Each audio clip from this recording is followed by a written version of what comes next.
Hello mga ka-love stars! Welcome to my vlog!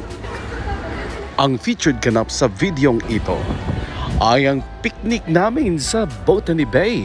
Siyempre pa kasama ang mga DNG passengers. Siyempre, dasal namin ang napakagandang panahon.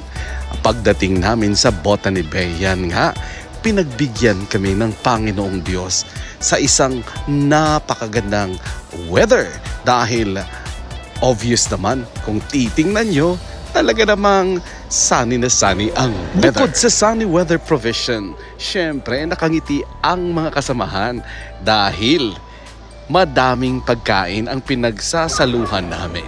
Dito mo talaga mararamdaman ang spirito ng isang community dahil dito mo rin makikita at ma-experience ang pagbabahagi ng mga pagkain, ulam at iba pa sa mga kasamahan na hindi naman kakilala at dito lang nagkakakilanlan.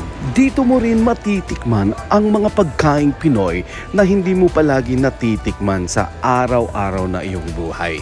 Dahil iba't ibang mga putahe ang dinala ng mga pasahero.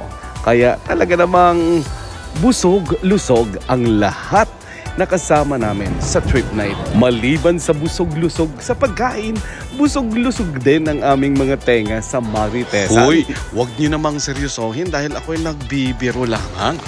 Ito nga, kapag may mga trip na ganito, halatang halata talaga ang mga Pilipino kapag lumalabas si Haring Araw.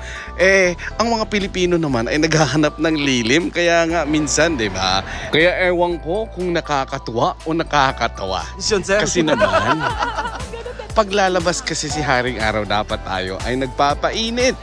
Dahil minsan lang siya lumalabas at minsan lang natin nakikita at nararamdaman ang init niya sa ating katawan. Pero sa mga ganitong okasyon, nako! Ang daming nagtatago sa lilim dahil ayaw umitim. Naiintindihan ko yan mga kababayan dahil alam ko mahal magpaputi, mahal maglutatayon at mahal magpa-inject. Kaya talagang iniingatan ang kaputian na mula sa teknolohiya. Agree o disagree?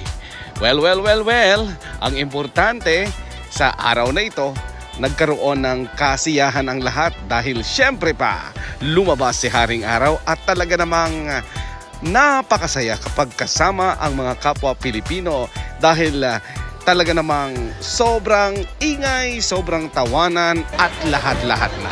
Yan lamang po mga kababayan, hanggang sa susunod. Maraming salamat!